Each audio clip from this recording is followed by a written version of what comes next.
നമ്മൾ ഈ പ്രണയം എന്ന് പറഞ്ഞ അവസ്ഥയും പ്രണയം തോന്നുന്ന വ്യക്തിയും എന്ന് പറയുന്നത് എപ്പോഴും മാറും. പ്രണയം എന്ന് പറയുന്ന ഒരു അവസ്ഥയാണ്, നമ്മുടെ അനുഭവാവസ്ഥയാണ്. പക്ഷേ ഈ പ്രണയിച്ച് ജീവിക്കുക എന്ന് പറയുന്നത് എല്ലാവർക്കും എപ്പോഴും പോസിബിൾ അല്ല. അത് സാധ്യമാക്കുന്ന ഘടകങ്ങൾ പലതുമാണ്. നമ്മൾ തമ്മിലുള്ള കമ്മിറ്റ്മെൻറ്റ്, റെസ്പോൺസിബിലിറ്റി, നമ്മളുടെ ജീവിതത്തിനോടുള്ള വീക്ഷണങ്ങൾ, മക്കള്, ഇങ്ങനെയൊക്കെയാണ്. അപ്പം ഇത് അങ്ങനെ സ്റ്റിക്ക് ഓൺ ചെയ്ത് പോകാൻ നമ്മളെ നിർബന്ധിതരാക്കുന്ന കുറേ എലമെൻറ്റ്സ് ഉണ്ട്. പക്ഷെ അതേസമയം ഈ മനുഷ്യർക്ക് പ്രണയം നഷ്ടപ്പെടും, അല്ലെങ്കിൽ നമ്മളോടുള്ള സെക്ഷൽ ഡിസയേഴ്സ് ഒക്കെ നഷ്ടപ്പെടും ആ രണ്ട് മനുഷ്യർക്കുള്ളിൽ. പക്ഷെ അതിനെ നമ്മൾ പരിഗണിക്കണമല്ലോ. അപ്പോൾ ആ ഒരു പ്രോസസ്സിനകത്ത് എനിക്ക് തോന്നുന്നത് കുറേ കൊടുക്കൽ വാങ്ങലുകൾ പതുക്കെ പതുക്കെ പതുക്കെ അറ്റു പോകുന്നുണ്ടാവും. അപ്പം അതിൻ്റെ ഒരു ഭംഗിയെ കെടുത്തുന്ന വിധത്തിൽ നമ്മുടെ പ്രണയവും ഇൻറ്റിമസികളും ഒക്കെ നഷ്ടപ്പെടും.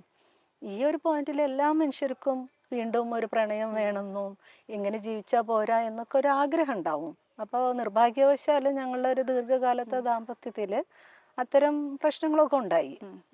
അങ്ങനെ ഒരു dryness, emotional give and takes ഇല്ലായ്മ വന്നു. അപ്പോൾ നമ്മളെ ഉള്ളിൽ പക്ഷേ ചില കമ്മ്യൂണിക്കേഷൻസ് ഉണ്ടായിരുന്നു തുടക്കത്തിൽ.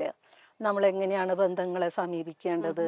അപ്പം അന്നൊന്നും എനിക്കത് അക്സെപ്റ്റബിൾ ഒന്നും ആയിരുന്നില്ല. ഈ ഓപ്പൺ റിലേഷൻഷിപ്പ് എന്നൊക്കെ പറഞ്ഞാൽ എനിക്കത് അറിയുന്നില്ല എന്താണെന്ന്. പക്ഷെ പുള്ളി അതൊക്കെ കുറിച്ച് പറയുമ്പോൾ ഞാൻ അന്നും പറയുന്നൊരു കാര്യം, നോക്കൂ, ആരെങ്കിലും നമ്മുടെ ഉള്ളൊരു തേർഡ് പേഴ്സൺ വരികയാണെങ്കിൽ അതൊന്നും ഇത് അറിയിക്കാതെ നോക്കണം. ഇൻകേസ് അറിയുകയാണെങ്കിൽ നമ്മൾ പാർട്ട് ചെയ്യേണ്ടി വരും. ഇത് വളരെ അതൊക്കെ തുടക്കത്തിലല്ല, മേ ബി ഒരു 3-4 കൊല്ലത്തിനകത്തൊക്കെ. കാരണം ഞങ്ങൾ അന്ന് ജീവിക്കുമ്പോഴും നമ്മൾ വളരെ ഫ്രണ്ട്ലി ആയിട്ട്. വലുൻ്റെ ഏറ്റവും വലിയൊരു ഗുണം എന്ന് പറഞ്ഞാൽ ഒട്ടും ഒരു പൊസസീവ് ആയിട്ടുള്ള, അല്ലെങ്കിൽ നമ്മളുടെ എല്ലാതരം ഇടപെടൽ, അതായത് നമ്മൾ ഇങ്ങനെ ഏത് സമയവും ഇങ്ങനെ ചുഴിഞ്ഞു നോക്കുന്ന ഒരാളല്ല. ആൾക്ക് തന്നെ സ്വയം വ്യക്തിപരമായ ഒരുപാട് ഫ്രീഡം ആവശ്യമുള്ള ഒരാളാണ്. ആള് ബൗണ്ടറീസ് വളരെ കൃത്യമാണ്. അപ്പോൾ ആളുടെ ഒരു നേച്ചർ അങ്ങനെയാണ്. പുള്ളിക്ക് ഒരുപാട് ഫ്രീ ടൈം വേണം, പുള്ളിയുടെ ബൗണ്ടറീസ് വളരെ പക്കയാണ്. പുള്ളി ഐസൊലേറ്റഡ് ആയി, അതായത് ആൾക്ക് ആളുടെ കുറേ എൻഗേജ്മെന്റ്സ് ഉണ്ടാവും. അപ്പോൾ ഓൺ സ്പേസിനെ ഭയങ്കര റെസ്പെക്ട് ചെയ്യുന്ന ഒരാളാണ്. അപ്പം അതിലേക്കൊക്കെ വേറെ ഒരാളെ ഏത് വിധത്തിൽ ഇടപെടാനൊന്നും അനുവദിക്കില്ല. നമ്മൾ ആ സ്പേസ് അങ്ങനെ തന്നെ മനസ്സിലാക്കി ജീവിക്കുന്നവരാ. അപ്പം അതിൻ്റെ അർത്ഥം ഞങ്ങൾക്കുള്ളിൽ വേറെ രീതിയിൽ എന്തെങ്കിലും ബുദ്ധിമുട്ടുകളുണ്ടായിരുന്നല്ലോ. എനിക്കത് അങ്ങനെ ഓക്കെ ആയിരുന്നു. ഞാൻ ഓക്കെ, ഞാൻ അങ്ങനെ ഒരു അല്ല, നമ്മൾ ആ സ്പേസിൽ ജീവിക്കുമ്പോൾ നമ്മൾ ആ ഒരു പുള്ളി രാവിലെ എണീറ്റ് കഴിഞ്ഞാൽ ആള് പാട്ട് കേൾക്കും, കുറേ നല്ല നല്ല പാട്ടുകൾ കേൾക്കും. അപ്പം ഞാൻ പറഞ്ഞാൽ അങ്ങനത്തെ പാട്ട്, ഇപ്പോൾ ക്ലാസിക്കൽ മ്യൂസിക്സ് ആണെങ്കിലും കുറേ ഇൻസ്ട്രുമെന്റ്സ് ആണെങ്കിലും ഇൻസ്ട്രുമെന്റ് മ്യൂസിക്സ് ആണെങ്കിലും ഒക്കെ പരിചയപ്പെടുന്നത് അങ്ങനെ. ഇപ്പം എൻ്റെ ജീവിതത്തിലൊന്നും ഞാൻ സാക്സോഫോണൊന്നും കേട്ടിട്ടേ ഇല്ല. നമ്മളാകെ റേഡിയോയിൽ കേൾക്കുന്ന പാട്ട് അല്ലെങ്കിൽ കാസറ്റിലുള്ള പാട്ട് എന്നല്ലാതെ നമ്മളൊന്നും കേട്ടിട്ടില്ല. അപ്പം ഇങ്ങനെ ഒത്തിരി അങ്ങനെയുള്ള കുറേ കാര്യങ്ങൾ. അപ്പം ഞാനതിനെ റെസ്പെക്ട് ചെയ്യുന്നുണ്ട്. പിന്നെ ആൾക്ക് അങ്ങനെ ഔട്ട് ഗോയിങ് അല്ല, സോഷ്യലൈസേഷൻ ഒന്നും അങ്ങനെ അത്ര ഇഷ്ടമുള്ള ഒരാളല്ല. പക്ഷെ അതിലിപ്പോൾ ഞാൻ പോകുന്നതുകൊണ്ട് ആൾക്ക് കുഴപ്പമൊന്നുമില്ല, ആളെ അക്കോമഡേറ്റ് ചെയ്യില്ല. അപ്പം എൻ്റെ ഒരു പ്രശ്നം എന്ന് പറഞ്ഞാൽ ഞാൻ ഒരു 1 man 1 woman എന്നുള്ള റിലേഷൻഷിപ്പിലാണ് നിൽക്കുന്നത്. അപ്പം എനിക്ക് ഇദ്ദേഹം അല്ലാണ്ട് പിന്നെ ആരും ഉണ്ടാവും. ഞങ്ങൾ 9 വയസ്സിൻ്റെ വ്യത്യാസമുണ്ട്. അപ്പം എൻ്റെ കൂടെ സിനിമയ്ക്ക് വരാൻ, കടപ്പുറത്ത് പോകാൻ നമ്മളുടേതായ ഒരേ ആഗ്രഹങ്ങളുണ്ടാവുമല്ലോ. നമ്മുടെ ഒരു ഇണയോടൊപ്പം നമ്മൾ ജീവിക്കുന്നതിൻ്റെ സാധ്യതകളുണ്ടല്ലോ. അപ്പം ഇതൊന്നും ഫുൾഫിൽ ചെയ്യുന്നില്ല. അപ്പം അതിൻ്റെ ഒരു ബിറ്റർനെസ് ഉള്ളിലുണ്ട്. പക്ഷെ എന്നാലും ഞങ്ങൾ ഓക്കെ ആയിരുന്നു, ഞങ്ങൾ ഫ്രണ്ട്ലി ആയിരുന്നു. ഇദ്ദേഹത്തെ പരിചയപ്പെടുന്ന സമയത്ത് അല്ലെങ്കിൽ കല്യാണം കഴിക്കുന്ന ഒരു സിറ്റുവേഷനിൽ ഇദ്ദേഹം ഇങ്ങനെ ആയിരിക്കും എന്നൊരു തിരിച്ചറിവ് ഉണ്ടായിരുന്നോ ഏതെങ്കിലും ഘട്ടത്തിൽ? ഇല്ല, കാരണം ഞങ്ങൾ ഒത്തിരി നാളൊന്നും പ്രേമിച്ച് നടക്കുന്ന ആളുകളായിരുന്നു. ഞങ്ങൾ അങ്ങോട്ടും ഇങ്ങോട്ടും പറയുന്നു. പിന്നെ പുള്ളി പുറത്ത് പോകാനുള്ള തീരുമാനം എടുക്കുമ്പോൾ ഞാൻ പറഞ്ഞു, എനിക്ക് അത്രയും 4 വർഷമൊക്കെ കേട്ടേ വരുള്ളൂ, മോസ്കോയിൽ പഠിക്കാൻ പോകണമെന്നാന്ന് പറഞ്ഞു. ഞാൻ എനിക്കൊന്നും പിടിച്ചു നിൽക്കാൻ പറ്റില്ല. കാരണം എൻ്റെ വീട്ടിൽ 18-20 വയസ്സിനകത്ത് പെൺപിള്ളേരെ കെട്ടിച്ചു കൊടുക്കും. അപ്പം ഞാൻ വളരെ സ്ട്രഗിൾ ചെയ്തിട്ട് ഞാൻ പഠിക്കുന്നത്. ഞാൻ പറഞ്ഞു, അങ്ങനെയാണെങ്കിൽ വീട്ടിൽ വന്ന് സംസാരിക്കണം എന്ന് പറയുന്നു. വീട്ടിൽ വന്നൊക്കെ ആൾ സംസാരിക്കുമ്പോൾ സ്വാഭാവികമായിട്ടും അവർ ഓക്കെ അല്ല. പക്ഷെ എൻ്റെ ചേട്ടനാണെങ്കിൽ അപ്പച്ചനോടും അമ്മയോടൊക്കെ പറഞ്ഞു, ഇവളുടെ കാര്യത്തിൽ നമ്മൾ അങ്ങനെ ഒരു ആലോചനയൊക്കെ കൊണ്ടുവന്ന് കെട്ടിക്കേണ്ട കാര്യമൊന്നും ആലോചിക്കേണ്ടെന്ന് പറഞ്ഞു. പിന്നെ ഞാനും ബാലും കൂടെ തീരുമാനിച്ചു പോകുന്നതിന് മുമ്പ് രജിസ്റ്റർ ചെയ്യാമെന്ന്. അങ്ങനെ രജിസ്റ്റർ ചെയ്തിട്ടാണ് പോകുന്നത്. അപ്പം ഞങ്ങൾ ശരിക്കും പറഞ്ഞാൽ ഞങ്ങൾ പ്രീ ഡിഗ്രിക്ക് പരിചയപ്പെടുമ്പോഴത് പ്രണയത്തിലേക്കൊന്നും വളർന്നില്ല. എൻ്റെ മനസ്സിൽ ഇത് വലിയൊരു ചേട്ടനല്ലേ, എനിക്ക് പ്രേമുണ്ട്, പക്ഷേ ഈ ചേട്ടൻ എന്നോട് പ്രേമുണ്ടോ എന്ന് എനിക്ക് അറിഞ്ഞുകൂടാ. ആരാധന ആണ്, ഭയങ്കര ഇഷ്ടമാണ്. അയ്യോ, ഇങ്ങനത്തെ ഒരു ചേട്ടനായിരുന്നെങ്കിൽ. പക്ഷെ ഞാൻ പ്രേമം അങ്ങോട്ട് പറയുന്ന ഒരു ആളും അല്ല. എനിക്ക് അതൊക്കെ എക്സ്പ്രഷൻ പറയണം തീർച്ചയായിട്ടും. സെലക്ട് ചെയ്തെങ്കിലും അങ്ങനെ അപ്പം നമുക്ക് അങ്ങനെയൊക്കെ ഉണ്ടല്ലോ. അപ്പോൾ അതുകൊണ്ട് പിന്നെ ഡിഗ്രി സെക്കൻഡ് ഇയർ പഠിക്കുമ്പോഴാണ് പിന്നീട് കാണുന്നത്. അപ്പം അന്നേരം നമ്മൾ സംസാരിക്കുന്നു, ബാലുവിൻ്റെയും കുറേ തോട്ട് പ്രോസസ്സൊക്കെ മാറിയിട്ടുണ്ടായിരുന്നു. അപ്പോൾ ബാലു അന്നിങ്ങനെ പറഞ്ഞപ്പോൾ ഒരു വിത്തിൻ 3-4 മന്ത്സിൽ ഞങ്ങൾ രജിസ്റ്റർ മാരേജ് കഴിഞ്ഞു. അപ്പോൾ ഞങ്ങൾ അത്രയും അടുത്തൊന്നുമല്ലല്ലോ, ഞങ്ങളെ സംബന്ധിച്ച് ആ കാലത്തൊക്കെ 10 മിനിറ്റ് 5 മിനിറ്റ് ഒക്കെ ബസ് സ്റ്റാൻഡിൽ നിൽക്കുമ്പോൾ ഉള്ളൊരു കമ്മ്യൂണിക്കേഷൻ ആണ്, വളരെ പെരിഫറലാണ്. പിന്നെ ആകെയുള്ളൊരു സന്തോഷം എന്ന് പറയുന്നത് നമ്മൾ ഈ ലോകത്തിനോട് ചോദിക്കാൻ ആഗ്രഹിക്കുന്ന കാര്യങ്ങൾ, നമ്മുടെ കോൺഫ്ലിക്ട്സിനൊക്കെ ക്ലാരിറ്റി ഉള്ള ഒരു കാര്യമാണ് പുള്ളി പറയുന്നത്. അപ്പം നമ്മൾ വിചാരിക്കുന്ന അങ്ങനത്തെ ഒരു പാർട്ട്ണറല്ലേ വേണ്ടത്. പിന്നെ നമ്മൾ വിപ്ലവകാരിയാണല്ലോ ബേസിക്കലി. അപ്പോൾ വിപ്ലവമില്ലാത്ത ആളൊപ്പം ജീവിക്കലൊക്കെ അത്ര എളുപ്പമല്ല എന്നുള്ളതാണ്. പക്ഷെ പിന്നീട് മനസ്സിലാവുന്നത് അതൊന്നും അല്ല. കാരണം എന്ന് വെച്ചാൽ ഈ പ്രാക്ടീസ്, നമ്മൾ പറയുന്ന രാഷ്ട്രീയത്തിനെ ഇന്റേണലൈസ് ചെയ്യുക, അതിനെ പ്രാക്ടീസ് ചെയ്യുക എന്നുള്ളതാണ് ഏറ്റവും വലിയ ടാസ്ക്. നമുക്ക് വർത്താനം എത്ര വേണമെങ്കിലും പറയാം, ഇത് കോട്ട് വേണമെങ്കിൽ എടുത്ത് എല്ലാ ലൈബ്രറിയിലും ബുക്ക് വായിച്ച് അതൊക്കെ പറയാം. പക്ഷെ ഇതിലൊന്നും അല്ല കാര്യം. നമ്മൾ എങ്ങനെയാണ് നമ്മൾ ജീവിക്കാൻ പോകുന്നത് എന്നുള്ളതില്ല കാര്യം. പക്ഷെ അപ്പൊ അതൊക്കെ കുറെ കഴിഞ്ഞപ്പോൾ ഇവൻച്വലി അതിന്റെ ഒരു ചാമൊക്കെ തീർന്നു പോയി. പിന്നെ പുള്ളിക്ക് ഒരു പ്രണയം ഉണ്ടാകുമ്പോൾ പക്ഷെ അതൊരു ഈ വളരെ കൂളായിട്ട് അദ്ദേഹത്തിന് ഒരു പ്രണയം ഉണ്ടായി, അതായത് വിത്തിൻ ദ മാരേജ് ആ ഒരു. പക്ഷെ ഞാൻ പറയട്ടെ, ഇതൊക്കെ കഴിഞ്ഞ് ഞാൻ ഗൾഫിൽ നിന്ന് പോകുന്നത്, പക്ഷെ ഞങ്ങൾ 2 പേർക്കുള്ളിലുള്ള ഒരു വലിയ ഗുണം എന്ന് പറഞ്ഞാൽ ബാലു ആണെങ്കിലും ഞാനാണെങ്കിലും ഞങ്ങൾ ഒന്നിച്ച് നിന്ന സ്പേസിൽ നമ്മൾ ലോയലായിരുന്നു. ഞങ്ങൾ അങ്ങോട്ടും ഇങ്ങോട്ടും വേറെ രീതിയിൽ നമുക്കിപ്പോൾ എത്ര മടുപ്പ് തോന്നിയാലും എത്ര തരത്തിലുള്ള ഈർഷ്യകൾ തോന്നിയാലും ഞങ്ങൾ ഒന്നിച്ചുള്ള സ്പേസിൽ ഞങ്ങൾ അങ്ങോട്ടും ഇങ്ങോട്ടും. പക്ഷെ ഞങ്ങൾ രണ്ട് സ്പേസിലേക്ക് വരുന്ന സമയത്താണ് പ്രണയങ്ങളൊക്കെ ഉണ്ടാവുന്നത്. ലൈക്ക് ഓപ്പൺ റിലേഷൻഷിപ്പ് എന്ന് പറയുന്ന കോൺസെപ്റ്റ് ഇന്നും അക്സെപ്റ്റബിൾ അല്ല നമ്മുടെ സൊസൈറ്റിയിൽ. വളരെ ചെറിയൊരു ശതമാനം മാത്രമേ അത് വിശ്വസിക്കുകയും ഫോളോ ചെയ്യുന്നുള്ളൂ. ബാക്കിയുള്ളവർ മൊത്തത്തിൽ അത് സമൂഹത്തിലുള്ളവരെ എതിർക്കുന്ന ഒരു കോൺസെപ്റ്റാണ്.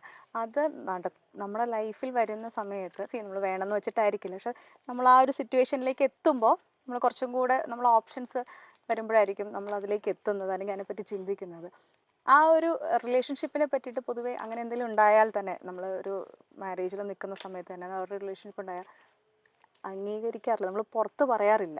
നമ്മൾ അത് ഏറ്റു പറയുക എന്ന് പറയുന്നൊരു സംഭവമുണ്ട്. പക്ഷെ ചേച്ചി അതിനെ പറ്റി വളരെ ഓപ്പൺ ആയിട്ടൊരു പറയണല്ലോ. കാരണം വെച്ചാല് എനിക്ക് അങ്ങനെ ബാലുവിനെ പ്രതിസ്ഥാനത്ത് നിർത്താൻ ഇഷ്ടമല്ല. എനിക്കും ബാലുവിനുള്ളിലുള്ള ഒരുപാട് ആൺ പെൺ എന്നുള്ളതിന്റെ പവർ റിലേഷൻഷിപ്പിന്റെ പ്രശ്നങ്ങളൊക്കെ ഞങ്ങൾ അനുഭവിച്ചിട്ടുണ്ട്. അത് പവർ പൊസിഷൻ, ആണായിരിക്കുന്നതിന്റെ പവർ പൊസിഷൻ തന്നെയാണ്. സോഷ്യൽ ക്യാപിറ്റൽ കൂടുതലുള്ള മനുഷ്യന്മാർ അതില്ലാത്ത മനുഷ്യരോട് കാണിക്കുന്ന ചില ധാർഷ്ട്യങ്ങളൊക്കെയാണ്. അതൊക്കെ ഉണ്ടായിട്ടുണ്ടാവാം. പക്ഷെ എന്ന് കരുതിയിട്ട് അയാളെ ഒരു ആക്ട് വെച്ചിട്ട് അയാളെ പ്രതിസ്ഥാനത്ത് നിർത്താന്ന് പറഞ്ഞാൽ നമ്മളോട് തന്നെ ചെയ്യുന്ന ഒരു വഞ്ചനയുണ്ട്. അതായത് മനുഷ്യനോട് ചെയ്യുന്ന വഞ്ചന, പെണ്ണിനോട് എന്നുള്ളതല്ല. കാരണം നമുക്ക് ഈ പ്രണയം വേണ്ടേ, രതി വേണ്ടേ, നമുക്ക് മനുഷ്യർക്ക് എങ്ങനെയാണ് അങ്ങനെയൊക്കെ ജീവിക്കാൻ പറ്റുക? അപ്പോൾ അത് 2 പേരുള്ളിൽ പോയി എന്ന് കഴിഞ്ഞാൽ ഒരു സാധ്യത അവര് നോക്കിയത് ഒരിക്കലും ഒരു തെറ്റല്ല. മാത്രമല്ല അതിനകത്ത് നമ്മളെ കൺസേൺസ് എന്ന് പറഞ്ഞാൽ മക്കളുണ്ട് എന്നുള്ളതാണ്. പക്ഷെ ഈ മക്കളെന്ന് പറഞ്ഞാൽ അപ്പൊ 18-20 വയസ്സായ മക്കളാ. അപ്പൊ നമുക്ക് വേദനയൊക്കെ ഉണ്ട് ഇത് അറിയുമ്പോൾ. കാരണം നമ്മളുടെ ഉള്ളിൽ പ്രണയം ഉണ്ടാകുമ്പോഴും നമ്മളെ സംബന്ധിച്ച് നമ്മളെ പ്ലാറ്റ്ഫോം എന്ന് പറയുന്നത് ഈ കുടുംബമാണ്. ഈ കുടുംബത്തിന് നമുക്ക് നമ്മളെ ഈ സൊസൈറ്റിയിൽ ഇപ്പൊ ഒന്ന് തള്ളി പറയാൻ പറ്റില്ല. കുടുംബമാണ് എല്ലാ പ്രശ്നത്തിനും കാരണം, സ്വകാര്യ സ്വത്തിന് കാരണം, സ്ത്രീകളുടെ അടിമത്തത്തിന് കാരണം എന്നെല്ലാം തിയറിറ്റിക്കലി അത് ശരിയാണ്, അതിലൊരു തർക്കമില്ല. അങ്ങനെ ഇരിക്കുമ്പോഴും നമുക്ക് വേറെ ഫോർമാറ്റൊന്നും ഇല്ല ഇപ്പൊ നിലവിൽ. അപ്പൊ ഈ ഉള്ള കുടുംബത്തിനെ നമുക്ക് കുറച്ചും കൂടി നവീകരിച്ചുകൊണ്ടും കുറേയും കൂടി മനുഷ്യത്വപരമായ സ്പേസുകൾ കൊടുത്തുകൊണ്ടും ഒക്കെ ജീവിക്കുക എന്നുള്ളത്. പക്ഷെ അതിനകത്ത് പല ഓപ്ഷൻസ് ഉണ്ടാവും. Live in relation, open relationship, multiple relation, that's their options. അത് അവർക്കുള്ളിൽ ഓക്കെ ആവുന്നിടത്തോളം നമുക്ക് പ്രശ്നമാവണ്ട എന്നുള്ള നിലപാടുകാരിയാണ് ഞാൻ. പക്ഷെ കെയോസ് ഉണ്ട്. കാരണം അങ്ങനത്തെ അല്ലാത്തൊരു സമൂഹത്തില് കുട്ടികൾ എന്ന് പറഞ്ഞ ആളുകളെ അത് ഭീകരമായിട്ട് ബാധിക്കും. അപ്പൊ അതുകൊണ്ടൊന്നും അത് അത്ര ലാഘവത്തിലൊന്നും പറഞ്ഞു പോകേണ്ട കാര്യമായിട്ട് പോലും ഞാൻ കാണുന്നില്ല. അപ്പോൾ എൻ്റെ ഒരു കാര്യത്തിൽ എന്ന് പറഞ്ഞാൽ എനിക്കും ഇതുമാതിരി ഞാൻ എൻ്റെ സാമൂഹ്യ ഇടപെടലിനകത്ത് ഒരു വ്യക്തിയോട് തോന്നുന്ന അട്രാക്ഷനും സ്നേഹവും ഒക്കെ ഉണ്ട്. അത് ഞാൻ ബാലുവിനോടും പറയുന്നുണ്ട്. അടുത്ത കാലത്താണ് സിനിമാ രംഗത്ത് നടി ജോളി ചിറയത്ത് ശ്രദ്ധിക്കപ്പെടുന്നത്. വ്യക്തി ജീവിതത്തിലെ കാഴ്ചപ്പാടുകളിൽ ജോളി പലപ്പോഴും വ്യത്യസ്തയാണ്. നിന്ന് കത്തുന്ന കടൽ എന്ന ജോളി ചിറയത്തിന്റെ ആത്മകഥയ്ക്ക് വലിയ സ്വീകാര്യതയാണ് ലഭിച്ചത്. ഭർത്താവ് മറ്റൊരു ബന്ധത്തിലേക്ക് കടന്നതിനെക്കുറിച്ചും അദ്ദേഹവുമായി പിരിയേണ്ടി വന്നതിനെക്കുറിച്ചും ജോളി തുറന്നെഴുതുകയായിരുന്നു. ഭർത്താവ് മറ്റൊരാളുമായി അടുത്ത ശേഷം അതിനകത്ത് ഞാൻ പ്രശ്നമുണ്ടാക്കിയിട്ട് എന്ത് ലഭിക്കാനാണ് എന്നാണ് ജോളി ചിറയത്ത് ചോദിക്കുന്നത്. സ്നേഹിക്കുക എന്നത് മനുഷ്യരുടെ അവകാശം തന്നെയാണ്. ഒരാൾക്ക് ഒരാൾക്ക് എല്ലാ നിലയ്ക്കും ഒരാളിൽ നിന്നും എല്ലാ കാര്യങ്ങളും നേടാൻ കഴിയണമെന്നില്ല. സോഷ്യൽ മൊറാലിറ്റിയിൽ നോക്കുമ്പോൾ അഭിഹിതമാണത്. പക്ഷേ കുറച്ചുകൂടി സത്യസന്ധരാകണം. പുള്ളിക്ക് നമുക്കൊപ്പമുള്ള ജീവിതം പറ്റില്ലെന്ന് പറയുന്നു. അവരുടെ കൂടെ ജീവിക്കാനാണ് ആഗ്രഹിക്കുന്നതെന്ന് പറയുമ്പോൾ കേൾക്കുമ്പോൾ സുഖമൊന്നുമില്ല, അസൂയ തോന്നും. കാരണം ഭാര്യയും ഭർത്താവും എന്ന സ്ഥാനത്തിരിക്കുമ്പോൾ നമ്മുടെ അവകാശവും അധികാരവുമാണല്ലോ. എനിക്ക് അവകാശപ്പെട്ട് ഒന്ന് പോകുന്നു എന്നത് പ്രശ്നം തന്നെയാണ്. പക്ഷേ മനുഷ്യരെ നമ്മൾ അങ്ങനെ അവകാശബോധത്തിൽ അല്ല പിടിച്ചു നിർത്തേണ്ടത് എന്ന് തിരിച്ചറിവുള്ളതിനാൽ അതിനെ അഡ്രസ് ചെയ്യാൻ തീരുമാനിച്ചു എന്നും ജോളി ചെറിയത്ത് പറയുന്നു. ഭർത്താവിന്റെ പങ്കാളിയെ മുൻപ് കണ്ടിട്ടുണ്ട്. സംസാരിക്കാൻ ശ്രമിക്കുമ്പോൾ അവരാണ് താല്പര്യമില്ലാതെ വിട്ടുപോകുന്നത്. 2.5 വർഷം കഴിഞ്ഞ് അവരുടെ സ്പേസിൽ പോയി അവരെ കണ്ട് സൗഹൃദ സംഭാഷണത്തിൽ ഏർപ്പെട്ടു. ചായയൊക്കെ കുടിച്ച് വളരെ നോർമലായി പിരിഞ്ഞു. അതോടെ മനസ്സിലെ ഭാരം കുറഞ്ഞു. എനിക്ക് വേറൊരു സ്നേഹത്തിനും ജീവിതത്തിനുമുള്ള സ്പേസ് കൊടുക്കാൻ പറ്റും. അതുകൊണ്ട് കൂടിയാണ് നേരിൽ സംസാരിച്ചതെന്നും ജോളി ചെറിയത്ത് പറയുന്നു. ഭർത്താവുമായി പിരിഞ്ഞപ്പോൾ അദ്ദേഹത്തെ അവസാനമായി കെട്ടിപ്പിടിച്ചതിനെ കുറിച്ചും ജോളി ചെറിയത്ത് സംസാരിച്ചു. ഞാൻ കമ്പാനിയൻഷിപ്പ് ആഗ്രഹിക്കുന്ന ആളാണ്. ഏറ്റവും കൂടുതൽ എനിക്ക് അങ്ങോട്ട് പ്രണയം തോന്നിയ ആളാണ് അദ്ദേഹം. അത് എക്സ്പ്രസ് ചെയ്യാതെ 3 വർഷത്തിന് ശേഷം അദ്ദേഹം എക്സ്പ്രസ് ചെയ്യപ്പോൾ ആ പ്രണയത്തെ ഏറ്റെടുത്ത ആളാണ് ഞാൻ. എന്റെ ജീവിതത്തിൽ ഞാൻ കാണുകയും തൊടുകയും ചെയ്ത ആദ്യത്തെ പുരുഷനാണ്. അതിനപ്പുറം എന്റെ മക്കളുടെ അച്ഛനാണ്. അയാൾക്ക് മറ്റൊരു ജീവിത പങ്കാളി വന്നതുകൊണ്ട് അതൊന്നും റദ്ദ് ചെയ്യേണ്ട കാര്യങ്ങളല്ല. ഇനി ഒരിക്കലും കാണില്ലായിരിക്കും എന്ന് തോന്നിയതിനാലാണ് പിരിയുമ്പോൾ കെട്ടിപ്പിടിച്ചതും കവളത്തുമ്മ വെച്ചതെന്നും ജോളി ചെറിയത്ത് പറയുന്നു. മലയാള സിനിമാ രംഗത്തെ ഇപ്പോഴത്തെ വിവാദങ്ങളെക്കുറിച്ചും ജോളി ചെറിയത്ത് പറയുന്നുണ്ട്. ഇങ്ങനെ ഒരു മനസ്സുള്ള ഒരു സ്ത്രീ ആയതിൽ ജോളി ചെറിയത്ത് അഭിമാനിക്കുന്നു എന്നാണ് എല്ലാവരും പറയുന്നത്. വളരെ ബോധത്തോടെ അല്ലെങ്കിൽ വളരെ പക്വതയോടുകൂടിയാണ് ജോളി ചെറിയത്ത് തന്റെ ഭർത്താവിനെ കുറിച്ചും ഭർത്താവിന്റെ മറ്റൊരു പ്രണയത്തെ കുറിച്ചും ഒക്കെ പറയുന്നത്. എത്ര പേർക്ക് അത് ഈ രീതിയിൽ ഉൾക്കൊള്ളാൻ സാധിക്കും എന്ന് പോലും നമുക്ക് അറിയില്ല.